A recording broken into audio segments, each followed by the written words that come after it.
Hello and welcome to Experiencing Love. I'm your host, Philip Jocks, and I am so glad that you're here. Today, I wanted to really just talk about choices. I've made a lot of choices recently, and I actually got to thinking about just how many unconscious or subconscious choices that we're making all the time. And I'm just reminding you here that, you know what? It's a choice. And maybe let's look at our choices. Just one, just two. You don't have to reevaluate your entire life, but just take a peek. So before we begin, make sure to like, make sure to subscribe, make sure to share this with a friend if it does resonate with you. Share this with them and talk to them about your choices and their choices. Without further ado, let's begin. All right, low key, I am back to being a little bit behind. And by behind, I mean recording these episodes day of instead of day before. So these episodes have been coming out a little bit later in the day for that reason. And I was thinking about that and just how much of a choice that is. Like I chose to, I guess, fall behind a bit. And then I was thinking about just choices in general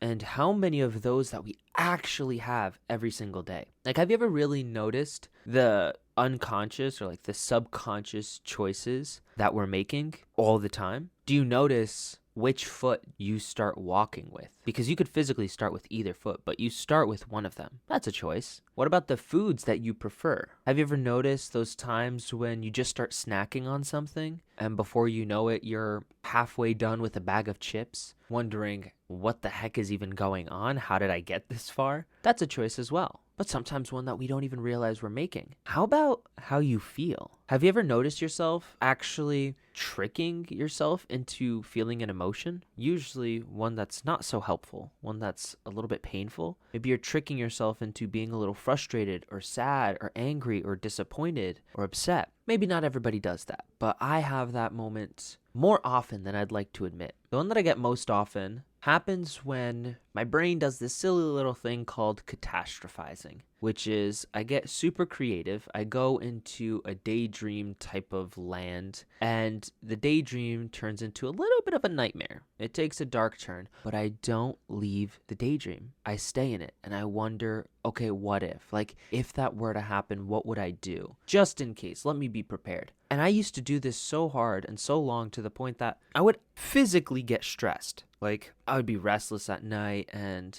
maybe I'd even start sweating a little bit. There's times I've even made myself cry from these. And I want to just say right off the top that I don't do this as much anymore. And when it does kind of naturally come up, I have a lot of ways of recognizing it and making sure to snap out of it. So it never gets as bad as it used to. But it's something that I realize now was a choice. Again, a lot of the things we do are by choice, just not a conscious choice. Realizing that, you can actually start looking at all of the choices you make, wondering, okay, why did I do that? Like, why did I actually choose that over another option? And maybe today's reminder, today's download for you is all about choosing the right things, like choosing what's right for you. It doesn't have to be the objective right thing. It doesn't have to be the perfect decision, but make the choices that actually help you, that actually push you to grow, that help you learn. Sometimes the choice is to just be on autopilot 5% less of the time. Autopilot's good. Autopilot is natural. Our bodies, our minds have it for a reason. You know, we have these functions, we have these abilities because it's all about saving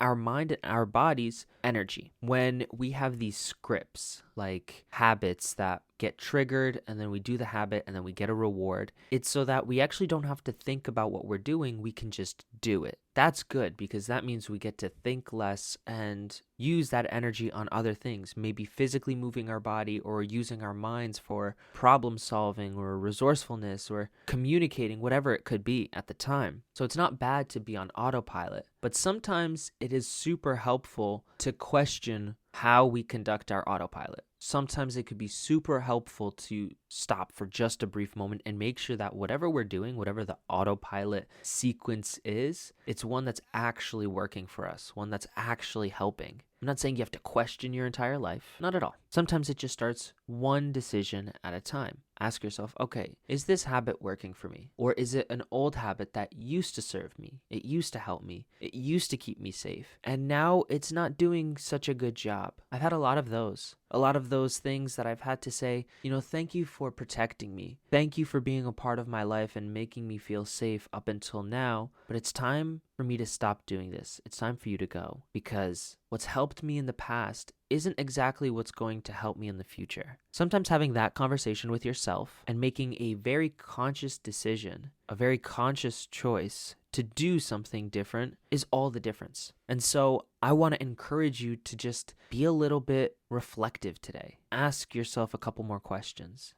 Choose a different path. Doesn't have to be all the time. Just do it for today. See what your mind comes up with. I'm a big believer and a big proponent of ask different questions to get different answers, right? And the quality of our questions determines the quality of our life. I often talk to people about everything that I talk about on here. And if you scroll through my channel, you will see hundreds of hours of me talking. And so I don't expect you to listen to all of that. And I don't expect anybody to really go through all of that. But when they see that, they ask, okay, where do I start? What's one thing that I could do? Because there's so much that you shared that it feels a bit overwhelming. And I get that. And I always say this, sometimes it's the smallest thing that will make the biggest difference. Sometimes it's this 20% of actions that will take you 80% of the way there. And sometimes all it takes is asking yourself a different question. Instead of asking yourself a question like, how can I change my life? Asking a much smaller question like, how can I change this question can really do incredible things for you, can really make or break a situation, make or break a problem, make or break a solution. So go out there today. Maybe ask yourself a different question about your health, maybe your finances, maybe your dreams and desires. Maybe ask yourself a different question about the people you spend time with.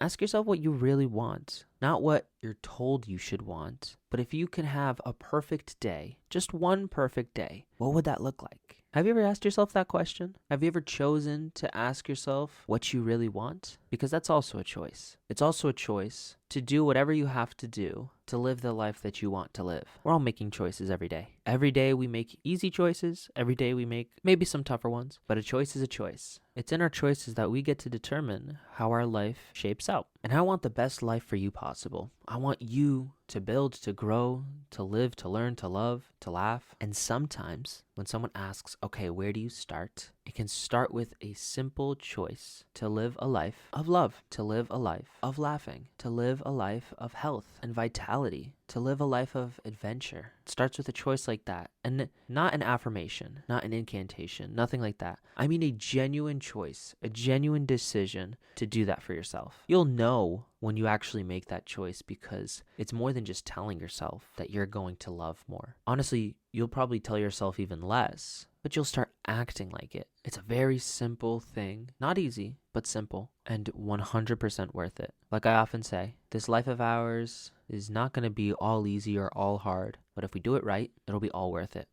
I just want to thank you so much for listening, so much for being here. It really just means the world to me that you want more for yourself and that you keep showing up and that you keep sharing what you've learned here today with those around you. I'm sure the people in your lives are getting positively impacted. And it's all because of you. It's all because you've made the choice, you've made the decision to leave your corner of the world better than the way you found it. So I just want to encourage you to keep doing that. And maybe let me know down in the comments below what some of your favorite choices are. It could literally be anything. And that's the fun of it. Our choices are everywhere. Just like one of my favorite choices is living a life that's right for me. Living a life filling my own cup first so that I have more to give to others. So whatever it is for you, just remember to always fill up with the love. And I look forward to seeing you in the next one. I love you.